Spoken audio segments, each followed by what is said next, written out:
I recently found myself in a very dangerous situation as a type 1 diabetic where I was vomiting. Now, the reason that's so dangerous for us living with type 1 diabetes is that if you've given insulin for food, consumed the food, and then can't keep the food down, then you've effectively taken too much insulin and you have nothing you can do about it. Meaning, you're virtually guaranteed an urgent low blood sugar that you might not be able to save yourself from. Now, in today's story, I'm going to break down the 3 dosing strategies that I used to save myself from a very sketchy situation that honestly still kind of feels a little freaky to me. It was a close call, and I did end up in the ER, but I want to share with you the lessons that I learned that I will be implementing from now on to make sure that not only am I safe when I'm sick, but I'm also safer when I'm not. If you don't know who I am, my name is Matt Vandevecht. I'm a certified master fitness trainer and nutritionist. I live with type 1 diabetes and often experiment on myself, though admittedly this was not an intentional experiment. This was just life getting in the way that landed myself and my toddler in the ER overnight. So I'm going to share the story with you. Brace yourselves. It's a crazy one, and I hope you learn from this as I did. Let's get to our theme song and then the story. I've spent the last 10 years pushing the limits while identifying trends and patterns in my type 1 diabetes management. Follow along as I learn, apply, and share the fitness, nutrition, and lifestyle strategies that I've learned from diabetes experts around the world. The real question is, how can we live fearlessly with diabetes while maintaining stable blood sugars? This podcast is here to give you the answer. My name is Matt Vandevecht, head coach and co-founder of FTF Warrior, and welcome to Pardon My Pancreas. All right, story first. I'm going to get generally detailed, but not go into detail because no one needs to hear about that. But ultimately, I felt a little bit weird going into dinner one night, and it was right after I finished a private coaching call with my type 1 diabetes clients. Felt fine during it, high energy, great conversation. We're talking about how to analyze their blood sugar graphs and their CGMs, how to fix dawn phenomenon and lows with exercise and these spikes from post-meal blood sugars. How do we keep blood sugar stable and in range? And it was great. And then afterwards, I joined my family for dinner. And heading into dinner, my daughter was acting a little bit funny, but sometimes she just gets fussy, right? She's a toddler. But I didn't feel perfect. It's like, something feels off. So after about 30 minutes of still feeling off and having a couple bites here, some sips of water, I was like, you know what? It's late. Maybe I'll just have kind of a low calorie dinner and just go to bed. I'm tired. I've been training really hard for this Ironman that I'm training for, and I just like to get some extra sleep tonight, not worry about insulin on board and all that jazz. So decided I'm going to go for a lower carb option, and since blood sugars weren't really responding to the foods that I was eating, I decided just to eat now, dose later. Now, in my client communities, this is what we call a post-bolus, meaning that you eat first and dose later. This might be helpful if you're currently headed towards a low. Maybe you're about to exercise and don't need insulin on board before you eat. You want blood sugars to go up first. There's a number of reasons why this might be beneficial. But in this case, it was because I was just feeling uneasy and was like, I didn't think I was going to throw up or anything, but I was like, I just don't feel good. I'm going to let blood sugar start going up, then I'll dose and we'll fix it later, right? So started eating, got about 15 carbs in, nothing happened to blood sugars. It's like, I'll just keep eating until they go up, which is usually not a great idea, but kept eating 20 carbs, 25 carbs, 30 carbs, nothing's happening. I'm like, well, I guess I'm just really insulin sensitive from my workout today, right? And in training for an Ironman, the workouts are insane sometimes. So I thought, hey, maybe this is just my insulin sensitivity kicking in. Maybe I just don't need to take insulin for those carbs and I'll go to bed. It'll all be great. And then for some reason, as I'm finishing my last bite, I get this daddy spider sense that kicks in. My daughter's behind me and I feel like I need to look at her. Like something's off. I turn around, and as soon as I look at her in the eyes, she throws up. And she throws up a lot. I'm like, oh no, my wife and I both jump up. It's okay, honey, come here. As she's throwing up on us, and I'm cleaning the floor and everything. And I wonder if that's why I'm not feeling good. Shoot. Right, and then my heart just kind of sinks for her, but also for myself. Now, without getting into too much detail, well, I'll give you the generic term. This is a medical thing, right, that we're going to talk about. I had diarrhea not too long after that. So my daughter and I had similar onset time, but different symptoms.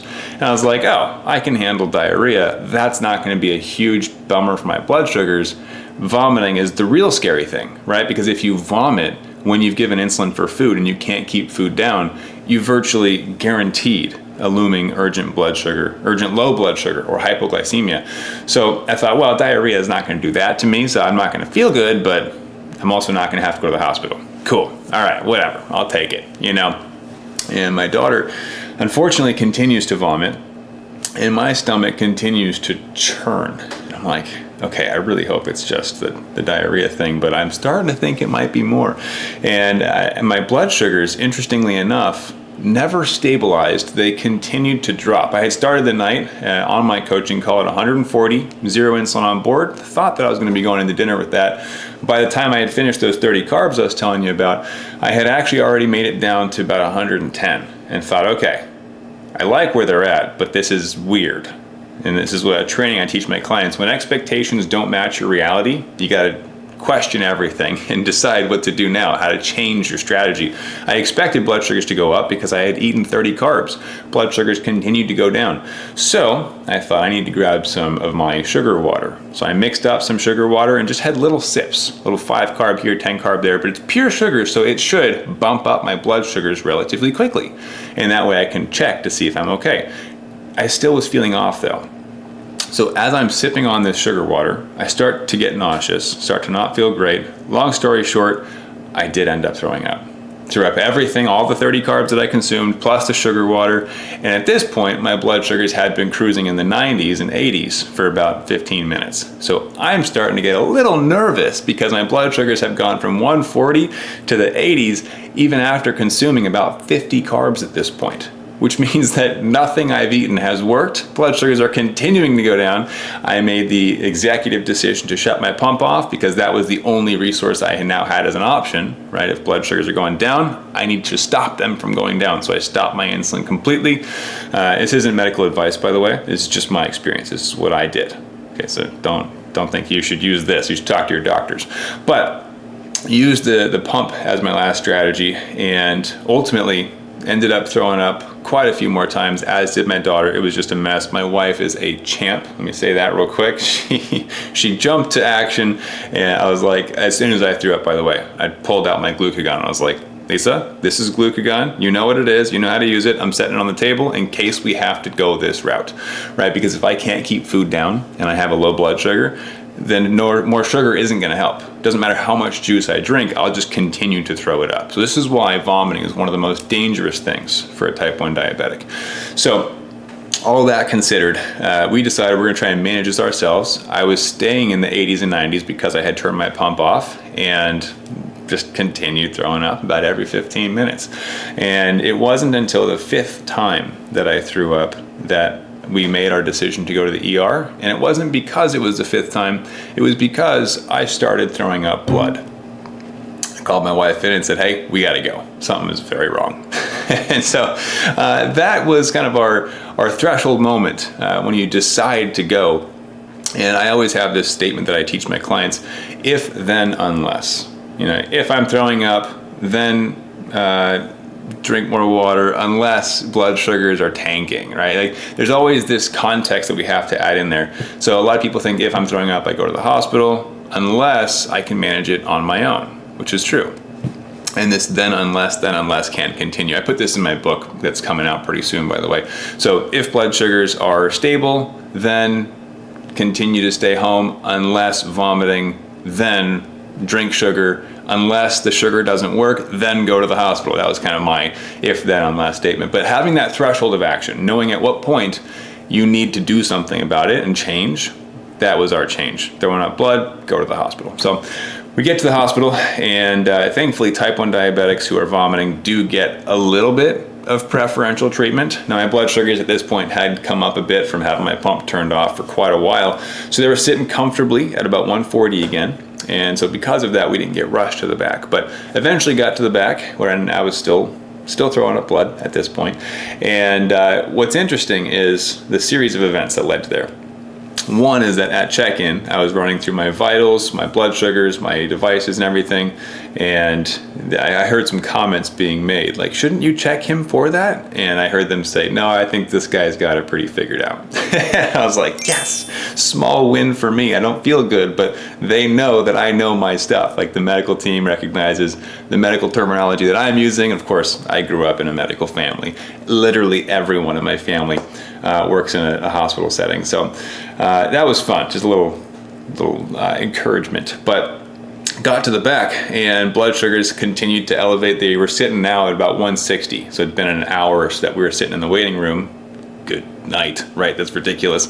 But we got to the back and the doctor mentioned that at 160 that I was the best controlled diabetic she had ever seen in her entire career. Now, granted, she was looking at my charts as well, so she knew like my A1C and everything. But how sad that that's the standard of care and expectations set for diabetics, right? And that's why in our programs, we always encourage our clients, like, don't settle, right? And the 7 A1C, no, that's not your stopping point. That is a milestone, right? Yes, we celebrate it, but we keep going. 6 A1C, maybe even in the 5s. Time in range, they settle for 60%, 70%. No, we're looking for 80, 90, with occasional 100% time in range. We've got to hold ourselves to a higher standard if we expect to live our best lives, right? So all that being said, I did ask them. I got an IV saline, so they put 2 liters into me. I was severely dehydrated, which also explains the slowly elevating blood glucose levels. And they fixed me up. We were there till about 4:30 in the morning, so that was a bit unfortunate. And if you've been following me for a while, you know that a lot of things affect blood sugars, like lack of sleep. Like poor quality sleep, same thing, can lead to higher levels of insulin resistance. So the following day, blood sugars just kind of wanted to sit a little bit higher. But what I also found interesting is the doctor, as I'm talking about giving corrections and talking about my CGM, and I always ask questions. I love learning new things and seeing what protocols are in different hospitals. She mentioned, of course, to keep blood sugars a little bit higher. And I was like, oh, I am. And she was like, no, not like 160, like even higher than that. And I was like, well, I'm pretty sure I don't want to go into the 200s. That's going to make matters worse. I get where you're coming from, but I'm going to sit in range. At 160 is kind of as high as I want to go. And of course, that's because I use what we call the 80-20 blood sugar formula. So I'm able to manipulate blood sugars a lot better than any of her other patients are able to, right? So I know how to keep it kind of threading the needle in there without putting myself at additional risk. So that being said, she came back and I was like, hey, let's just say hypothetically, I did give a correction because I wanted to be in the 90s. She's like, I could tell she kind of tensed up. I was like, but you guys have, like Dex 50 or something, right? Like you could just throw it in my IV and pump me full of sugar, even if I can't keep it down, if I'm still vomiting. She was like, well, don't, but yes, technically we can. It's like, okay, cool. So if you're ever curious about that, the reason they tell you to get to the hospital so quick is that you might not be able to consume and keep down sugar, but they can give it to you intravenously or through an IV. And that allows them to save you. So if you ever do get in that position, that's what you got to do. And I did ask her, I said, hey, if I go home, start vomiting right after I have bolused for a meal and took a bunch of insulin and I can't keep food down, what can I do for myself to fix that situation? And she goes, oh, nothing. Call 911. I was like, okay, glad we came here then. I guess I made the right choice. So a reminder that vomiting is very dangerous. Now, one thing I did not get a chance to ask her, I was very curious about this, but also it was 4:30 in the morning, so I kind of forgot. I wanted to know if somebody knows the answer to this, please drop it in the comments. Would love to hear some medical background on this one. I want to know if the impact of glucagon is affected. And I know, for example, if you've been drinking heavily with alcohol, glucagon will not work as well. The liver is busy taking care of the alcohol, so you can't rely on glucagon to pull you out of an urgent low, which is also why drinking alcohol can be very dangerous, or I should say risky, with type 1 diabetes, because the symptoms of drunkenness and urgent low blood sugar look very similar, right? Slurred speech, confusion, dizziness. Oh boy.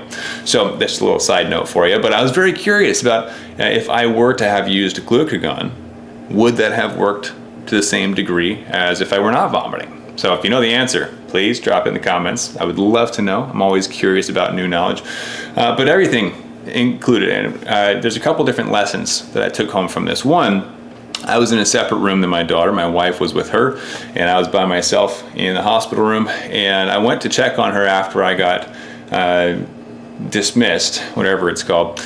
And in that conversation I had with my wife, we found out that they did virtually nothing for my daughter. And they gave her some anti-nausea medication, and that was it. And I said, I've been getting IVs for the last 2 hours. Why has my daughter not gotten an IV? Has she been drinking water on her own? They said, no. I said, she hasn't had water in 7 or 8 hours. She needs an IV right now. My wife was like, you need to talk to the staff. So I walked out, still feeling very sick, to advocate for my daughter because the medical staff made the decision that she just doesn't need water to survive, apparently. And they said, oh, when she wakes up again, she'll probably drink more. We'll just send you home. I said, we're not leaving this place until either she drinks water or she gets an IV to get her hydration levels up. And so we had a nice long conversation with the head nurse, then with the doctor, then with the staff again, to discuss why this happened, why there was this miscommunication, and how we could remedy the situation. Now, thankfully, as my daughter woke up, we encouraged her to drink water first. I made the decision that if she did not drink water, she would get an IV. The reason that the staff had given us as to why they did not give her an IV was that it's traumatic for children to get an IV. And I said, I don't care how traumatic it is. If she's at risk of dying from dehydration or getting very sick, we're going to go through with that. And they said, okay, that makes sense. And they offered to watch her for longer and say, we'll try to let her drink more. And I was like, I get why you don't want to cause trauma, but if it's been 7 or 8 hours since a child has had water, this is a pretty big deal, especially if they've been vomiting this whole time. So this was a reminder to me that as diabetics, we also very much need to advocate for ourselves. And it's not always because of complacency or bad practice or any of this kind of stuff. Sometimes there's just miscommunication, right? They thought that we were okay with just waiting for her to drink her own water and feel better. We were not. We know that hydration is critical, especially for a child. So when we're looking at our own doctors and endos, if they're not giving us everything we need, our first step is to demand more from them through questioning and conversation. Kindly, of course, be nice, but you need to advocate for yourself because chances are they've got 50 other patients that they're thinking about that day. So you have to be the one to speak up for yourself to get what you need because we're all different and our needs are going to vary day to day. So that was the first lesson learned was, wow, advocating for ourselves is critical and it's okay to ask questions. I know it feels stupid sometimes. You're like, I should know these things, or like, I can't question the almighty Wizard of Oz, the doctor, right? Because that's how I used to feel. I used to feel ashamed to ask questions. It's like, I can't do that, it's the doctor. But that's kind of the point. If they know all the stuff, then you should be able to ask them for access to all the stuff, right? If they know the answer, why not ask them? And if they don't know the answer, it's time you look elsewhere. Right? Go find a specialist. Like that's what I do with my clients. I work on blood sugars only. I don't work with generic illnesses. I don't know anything about that, but I do know a lot about blood sugars, analytics, interpretation of CGM graphs, how to dial in insulin settings and exercise profiles. That's what I do, right? So go find a specialist that specializes in the stuff that you need. And as a nutritionist too, this is the part where it gets fun for me when I get to talk to my clients about the nuances between different types of diabetes and dietary protocols and all this fun stuff. So advocate for yourself or move on to a new specialist. That's tip number 1. Now, the tip number 2 is more of an internal lesson for me. It's actually from a phrase that I heard a long time ago, but it resurfaced in my memory as I encountered this situation because without health, you have nothing, right? And this phrase that I heard was, a healthy man has 1,000 wishes. A sick man has only one. And what that means is that if you're healthy, you can do whatever you want. You can pursue careers and relationships and physical fitness and Ironmans and all this crazy stuff. But if you're sick, all you care about is getting healthy again. Nothing else matters. Like literally, I was so sick that I couldn't get off the couch. I mean, I was technically on the floor in the bathroom for quite a while, but I was just staring at the floor. I'm like, nothing else matters right now. I need to figure out how to get through this because this is hard. Like this is really hard. And having, by the way, my wife said that when I do throw up, it sounds like I'm having an exorcism, like demons are coming at me. She's like, you scared both of us, our daughter and me. And I was like, I'm sorry. I wasn't having a good time either. But she's like, you sounded like you were dying. And I heard her the first time I threw up, she called her mom immediately and was like, Mom, I need help. I was like, I'm so sorry to stress you out, but that I couldn't control it, right? My body just needed to get rid of something. So it was a rough time. But again, when I'm that sick, all I care about is getting healthy again. And with diabetics, a lot of times this is kind of the root of how we feel of what's going on, right? When you have blood sugars that are not cooperating, if you have urgent lows that just are stuck, or if you have highs that will not come down, at least for me, all I care about is getting back into range where I feel good and I'm not either panicking or angry, right? I get nervous with lows, I get angry with highs. All I want is to get back in range so I can feel normal again, get back to life as is and be present, right? But the unfortunate part is that a lot of us were either told, oh, that's just how diabetes is. And so we get complacent because we're told that that's just how it is, or we're so used to it and the brain is really good at adapting, but unfortunately we can also adapt poorly. You can adapt downwards. Instead of adapting to better things, you can adapt worse. Our brain will adapt and just say, well, this is how it's been for the last year, 5 years, 10 years, 30, 50 years, whatever. This might just be as good as it gets. And we get complacent that way.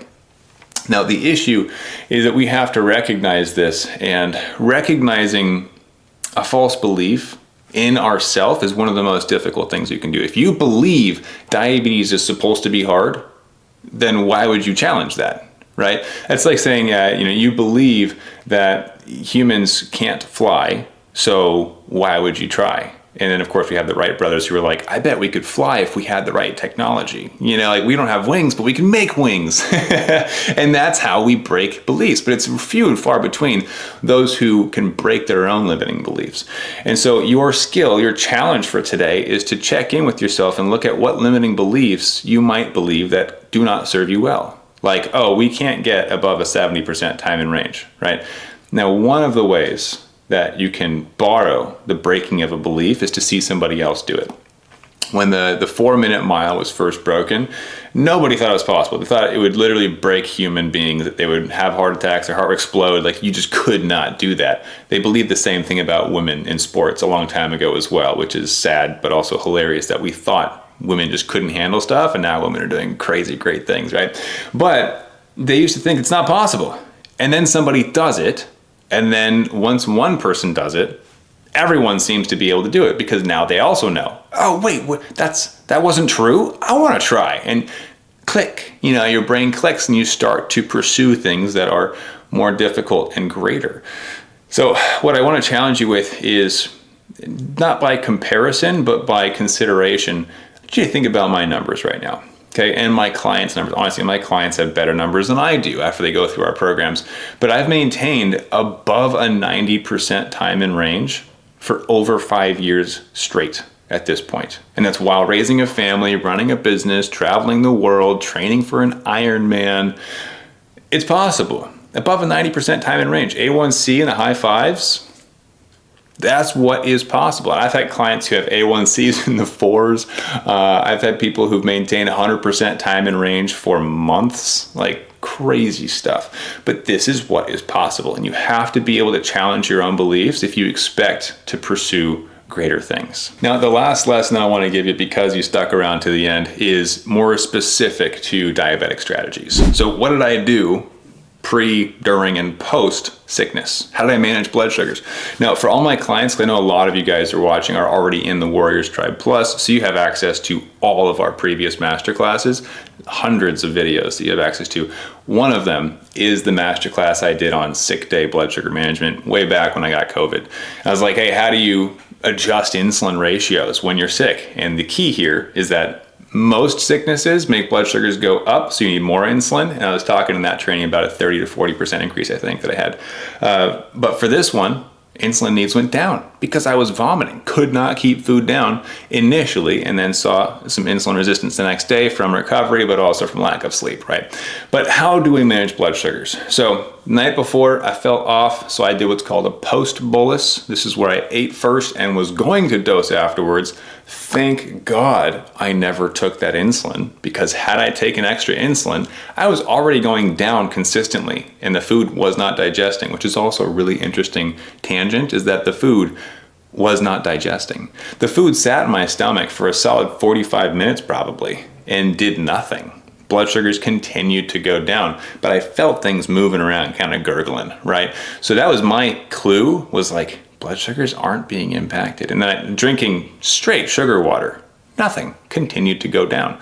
So that was really interesting to me, just as a tangent. But yes, post-bolus was the strategy for that, but also continued to be the strategy for the next day. Doc said, hey, I want you to run your blood sugars a little bit higher just in case. And I said, no, however, I am going to eat first, dose later. So post-bolus for my breakfast and lunch, to make sure that I could handle food again, because that was the first reintroduction of food and I wanted to make sure it didn't come back up. So what I chose to do is have a piece of bread. I followed the brat diet for one day, which is bananas, rice, applesauce, and toast. Those are the 4 things you can eat that are constipating and easy on the stomach. Unfortunately, yes, they are all simple carbs as well, which means that they're gonna spike blood sugars. But I was like, you know what, we gotta focus on the health, and I'll just figure out the insulin later. So post-bolus, I ate toast first, waited for blood sugars to go up, and waited for my stomach to show me that it could handle it. Then I dosed to bring it back down. It was a very low calorie day for me, unfortunately, but that was kind of the only option I saw forward.